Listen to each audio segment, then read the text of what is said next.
beverage partner Coca-Cola, public diplomacy, our tourism partner Rajasthan Tourism, university partner Amity University, UN Women, the Glenlivet, data partner MTS, Patrika Group, Hindustan Times, DNA, Dainik Bhaskar, Radio Mirchi, Ambit, Arts and Culture, Government of Meghalaya, Aga Khan Foundation, Jan Mikalski Foundation, IQ, Penguin Random House, YPO, WPO, our venue partner, which is Diggy, hospitality partner, there's Rambagh, there's Lee Meridian, Clark Samer, Fortis, Kaizunga, Royal Treasure, Kingfisher, and ITC and the Oberoi. It's quite a crazy day today. I'll request everyone to please keep the center aisle free. It's for your own safety. You can stand on the side or sit down in the center, but please keep the center aisles free. This is a no smoking zone. Please keep your mobile phones on silent. If you have to take a call, please do so outside. Flash photography is prohibited. You can tweet using hashtag ZJLF or Jaipur Lit Fest. You can tag it on that. In case of any emergency, please remain calm, and you have quite a few exits here. So, for the first session today, which was supposed to happen at Charbagh, it's of Mysteries and Spreadsheets, presented by Hindustan Times. I'm glad to welcome Ashwin Sanghi and in conversation with Amrita Tripathi. Please come on stage. Thank you.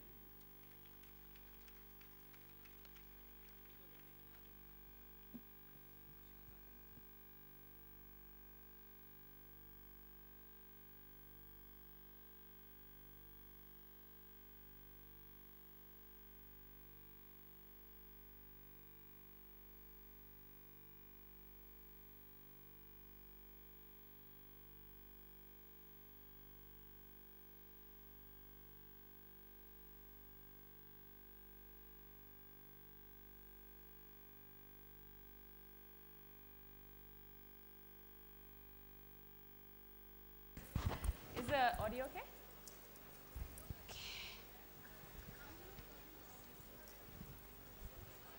Should we start?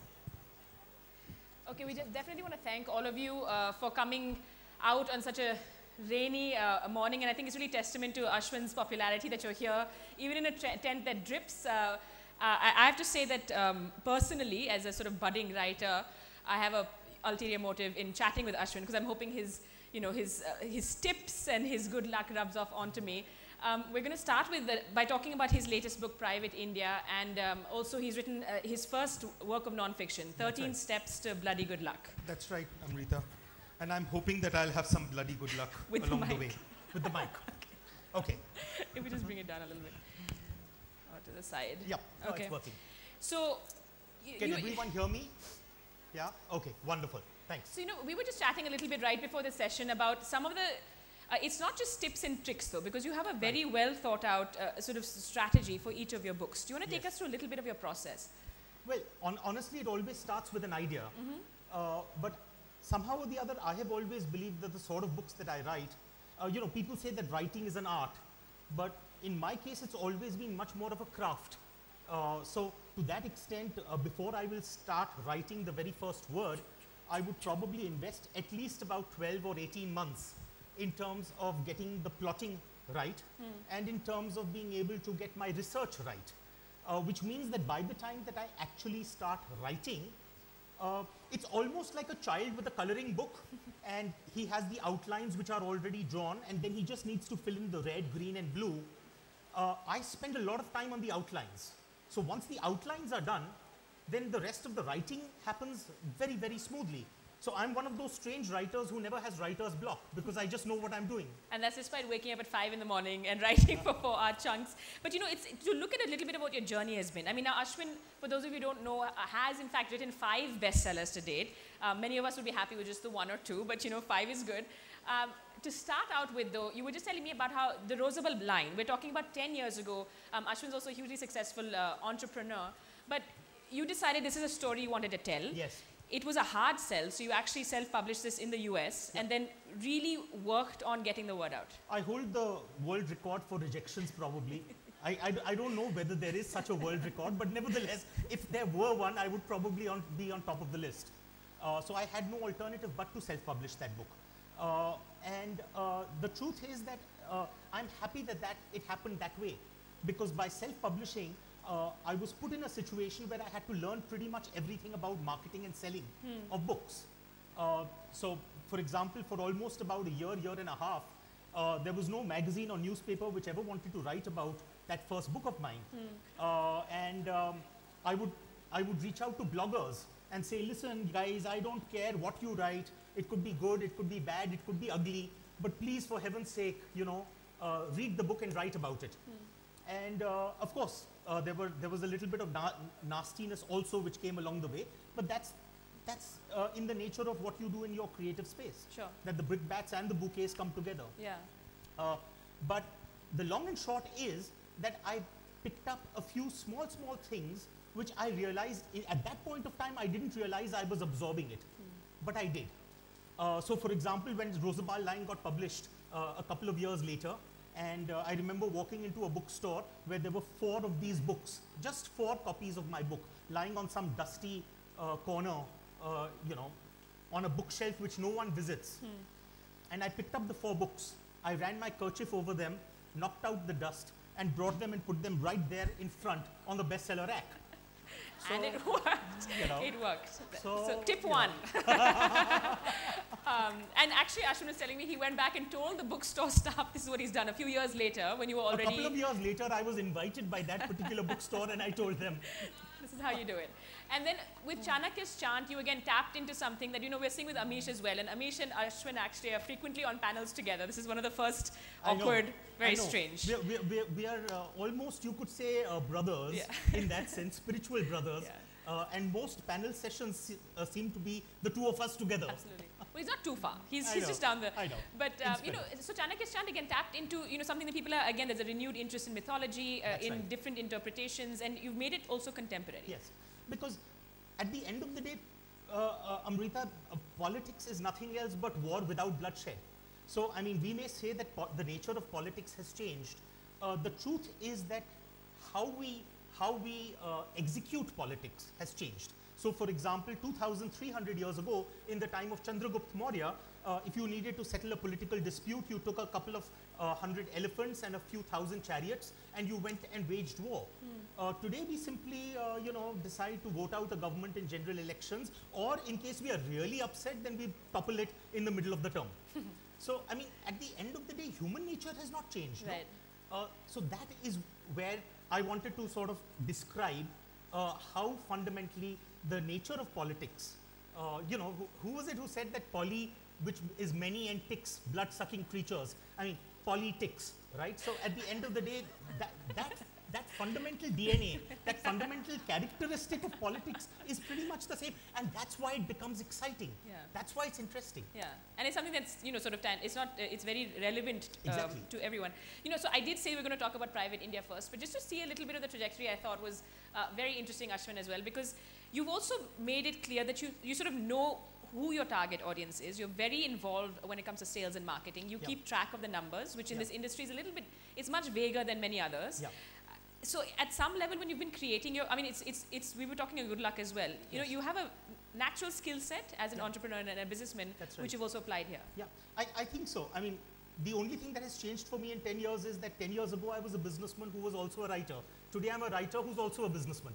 So, and honestly, that, you know, if I really look at it in my life, there was either business, then later on there was writing, but now I find that there's also a third bit, which is the business of writing. That's right. So I think to a certain extent, my background as a businessman has helped me, because I do look at forecasts, I do look at numbers, I do interact more frequently than usual with my publishers in order to find out as to what they are up to, where my input could improve situation. So I think I'm, in that sense, I consider myself to be the brand ambassador for my book.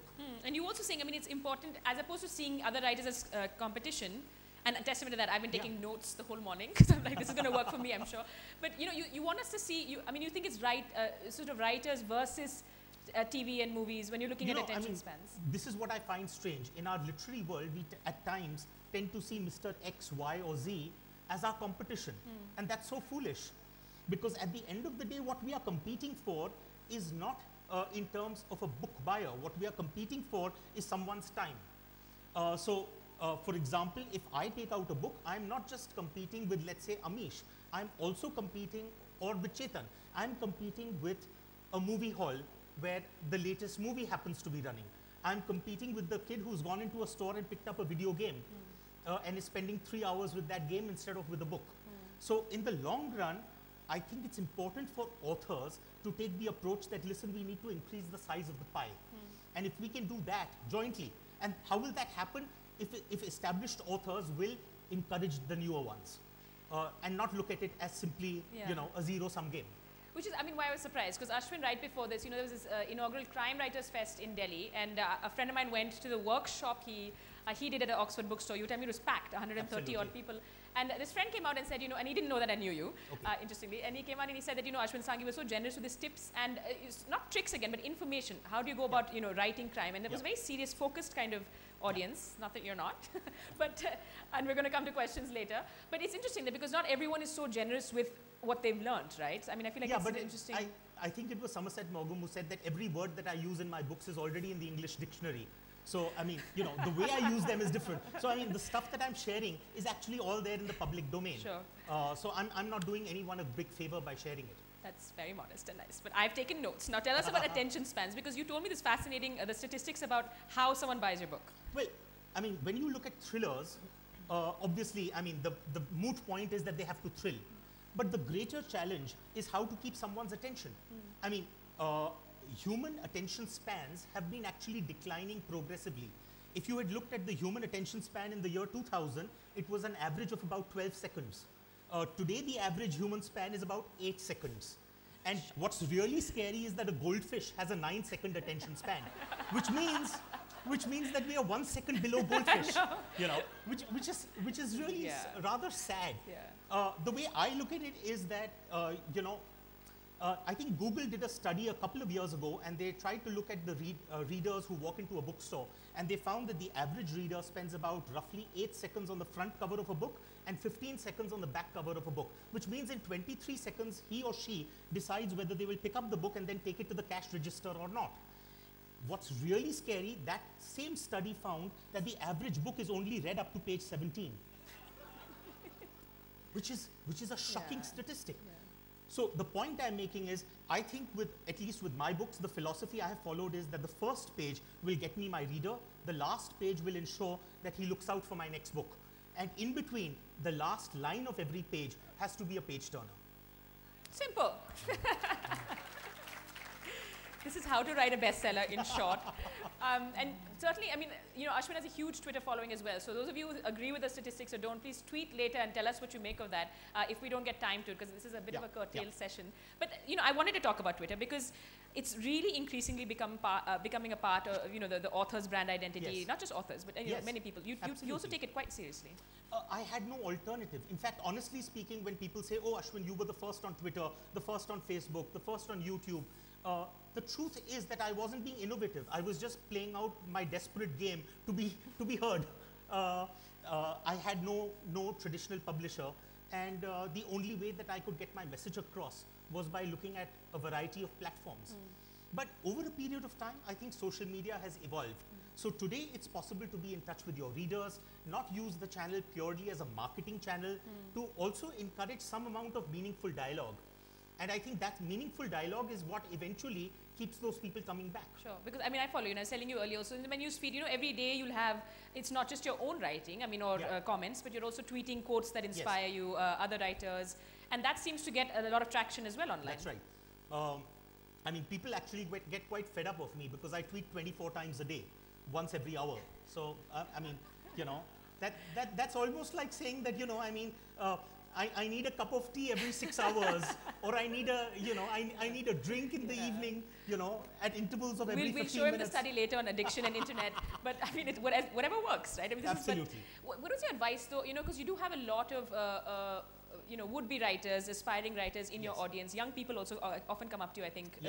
What is your advice to them? I mean, obviously one is start with a good story. Start with a good story, but I think the best-selling writers of our times are not necessarily the best writers. I have come to this conclusion that the best-selling writers are simply the most thick-skinned amongst all of us.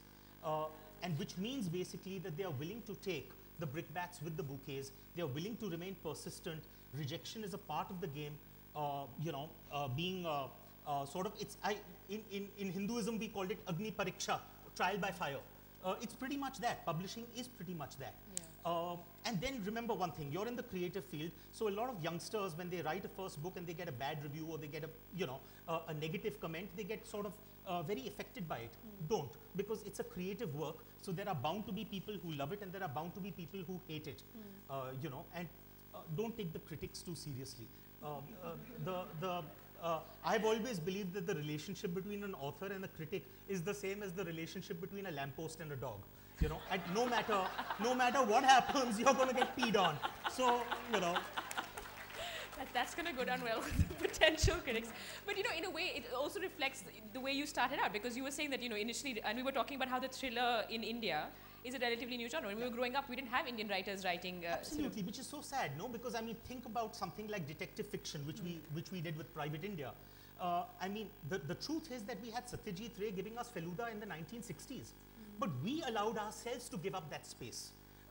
We somehow had this wonderful, should I say, this literary punditry almost, that listen, in case it's Indian publishing, then it has to be award-winning publishing. Or otherwise you publish non-fiction books which were in the nature of self-help, how to cook a meal. But you didn't do commercial fiction writing. I remember going out with the Rosabar line and saying, the publishers asking me, what is this? And I said, it's a thriller. And they said, are you insane? Indian writer, thriller? You must be nuts. And the truth was that if you went into any bookstore, it was typically the same set of foreign thriller writers who were there. By now, between let's say the 1950s and 2015, we should have had our own Nancy Drew, our own Miss Marple, our own Hercule Poirot, our own Sherlock Holmes. We should have had multiple stories happening within that space, which never happened. But I'm glad to say that at least in the last 10 years, we've taken off. Yeah. And again, we're talking about, of course, Indian writing in English, but it's a good thing, as you say, you have to have a thick skin, because how do you feel now when you see the same publishers, the same sort of when I wrote the Rosabar line, I think the first review happened from the Hindu Literary Review. And I was really worried, Amrita. I was scared because, I mean, Hindu Literary Review, for heaven's sake, first book. And it said, we compare Ashwin Sanghi to Dan Brown, but we do him a great disservice because he's more. And I was delighted. Fancy. I was delighted. I came out with my next book, Chanakya's Chant. And I said, Hindu Literary Review, no problem. They love me.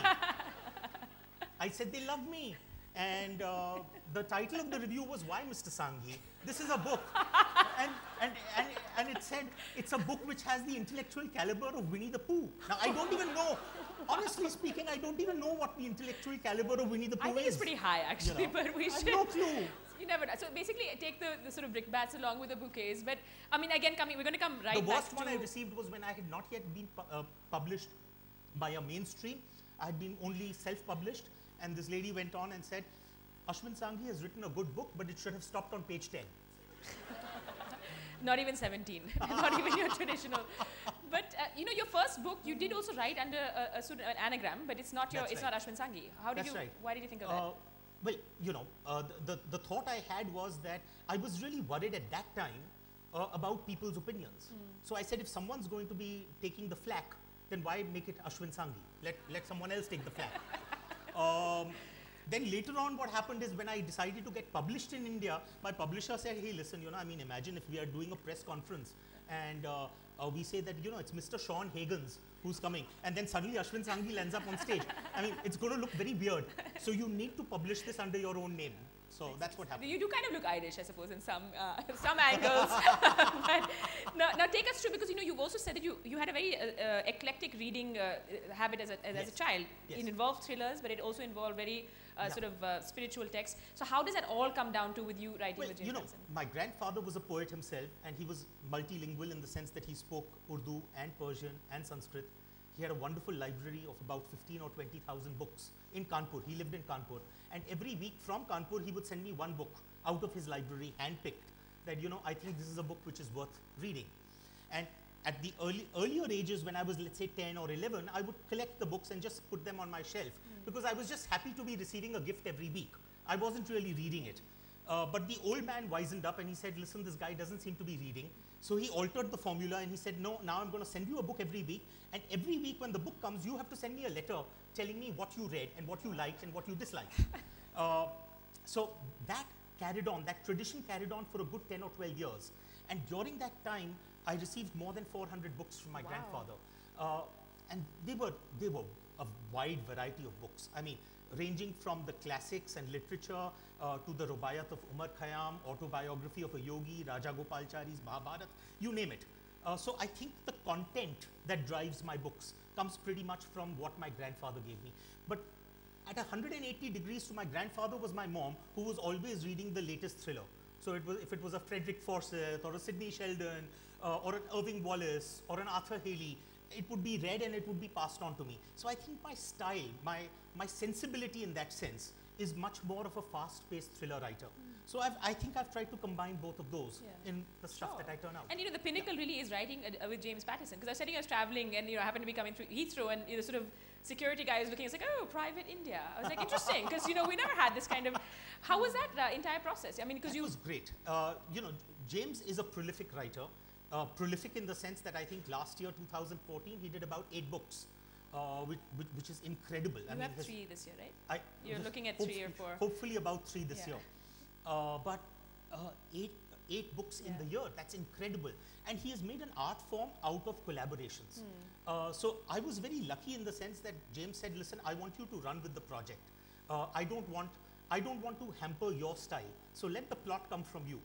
And we worked on a very, very detailed plot, which ran to a little upwards of 15 to 18,000 words. And in that range, then James again reworked on that plot. Once we had that frozen, then we decided to write the drafts. The first draft to be written by me and the second and third to be written by James. So it worked very, very beautifully as a partnership. And I think the end product is a lovely blend of both styles. It goes really, it's very racy, it goes very fast, but obviously all of the Bombay and the research came from you. And as you're saying, you took the main character from his, from the franchise. I was always certain that my Indian audience would always, read the book.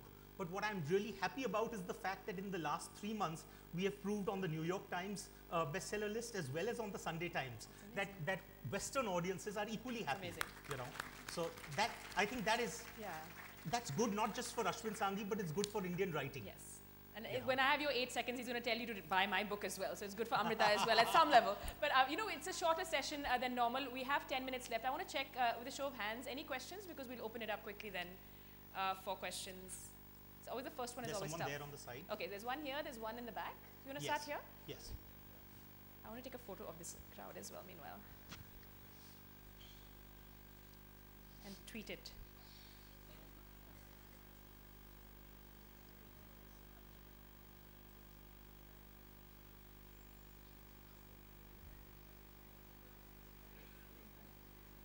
Hello.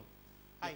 Can you talk a little more about your experience about the business of publishing between your self-publishing and being published phase? What happened actually was that once I had self-published, my book became available in all the on all the online platforms because I had used a platform which was US based. I'm talking 2007, so things have changed since then. What is scary is the fact that in the world there was a survey done which showed that the total universe of books is 129 million. About 1 million or 2 million books are added every year, primarily because of the self-publishing platforms. But what's really scary is the fact that the average self-published book will only sell 57 copies during its lifetime. Imagine, I mean, you've spent so much time writing a book and the average sale of a self-published title will be 57. I pulled out all the stops in terms of, social media, blogging, all of that. And I was very lucky in that first year, I was able to sell about 900 copies. And those 900 copies, one of the copies, at that point of time, all those 900 were sort of selling only within the US because of the platform. So I decided that I would import the book myself and then make it available to distributors so that it could come into the Indian bookstores. But none of the distributors wanted to actually deal with an unknown author.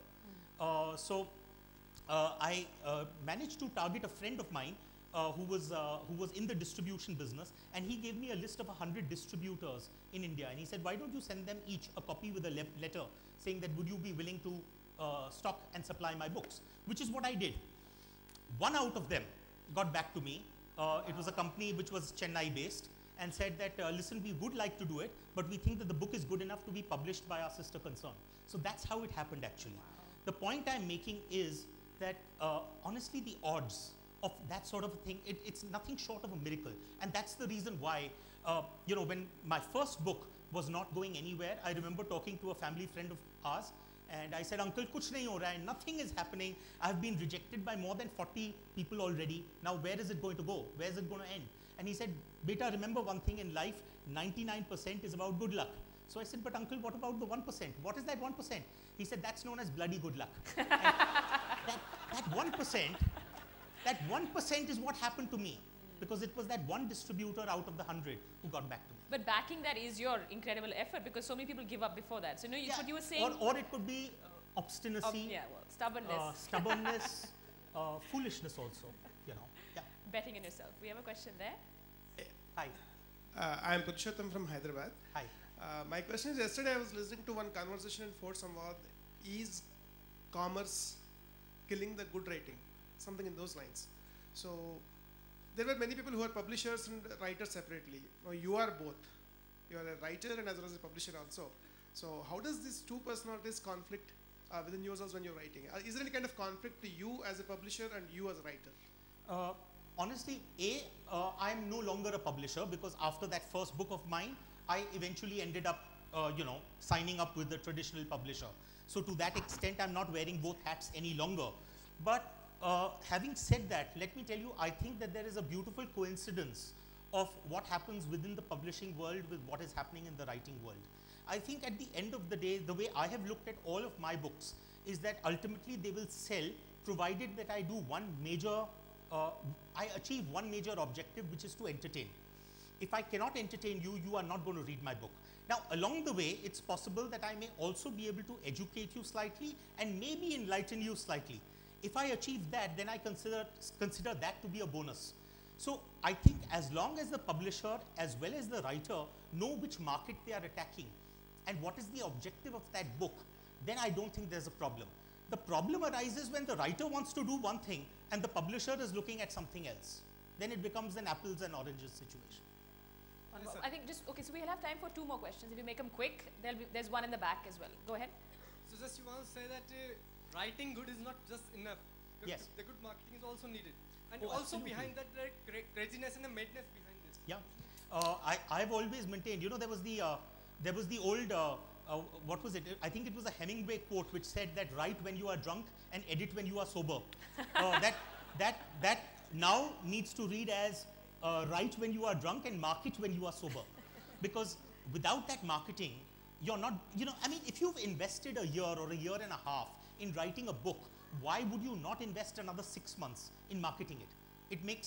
It's just common sense. Because at the end of the day, you would want as many people as possible to read it. And that's where I feel that at times, I have always said that if you want to be a great marketer for your books, the one word that comes to my mind is besharam. You need to be a besharam to be able to do it. Because the moment you have sharam, the moment you have shame, the moment you say, oh, you know, if I'm going to knock that door, someone's going to say no. What's the worst? They'll say no, that's fine. Move on. So last question, and then I think you'll be doing signings, right? We can continue the conversations after that, but last question. I can't hear you. No, sorry. If you like, you could just come in front. Now I can hear you. Now we can hear you. Yeah. So thank you for sharing your experience with us, because as an aspiring, rather a freshly published writer, it is very encouraging to know that someone has gone through worse than I was. But what I want to know is, there is a stage when you start questioning your beliefs because either the sales are not skyrocketing, yes, or you receive indifferent reviews. Yes. So at that stage, does a writer, or should a writer start wondering whether to go more mainstream and compromise, or write what everybody is writing, or should one just bash on with one's beliefs? No, to my mind, honestly, the moment you will start compromising on what you want to write, that day the writer inside you will die. I have always said that, listen, put on your marketing hat only once you've finished writing that book. And so to that extent, when you are writing, let it be something that you really want to write about. A lot of people tell me that, hey, listen, you know, I mean, you must be having to really think hard about the stories that you want to tackle. And it's true, because I, like the goldfish and the human being below it, have a very, very low attention span. So I know that probably in 6 months or 8 months, if I'm doing research on a particular story, it's very possible that I'll get bored with the story midway and I'll not want to move on. So I choose my stories carefully. And once I've done that, then I make sure that I write entirely from my heart during those 18 months. Once I'm done with that, then I remove my writer's hat and I put on the marketing and sales hat.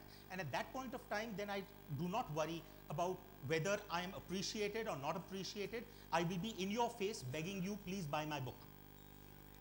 On that note, thank you so much, Ashwin, for your time. Thank you for coming out. And also, let's not forget to thank the volunteers who've been coming out in droves in this weather. You'll be going to sign your books now, if you want to continue the conversations there. Absolutely. Okay, wonderful. Lovely. Thank you, Amrita. Thank you. Thank you, audience. We would like to thank Ashwin Sanghi and Amrita Tripathi. The author will be available at the Amazon bookstore for book signing. So for the next changes, which we just got the information now, so the session number 44 and number 45 will happen here from 12:30 to 1:30. The session number 46 and 47, which is again from 12:30 to 1:30, will happen in Batak. And the session number 48 and 49 will happen in Darbar Hall. 48 is happening in Darbar Hall.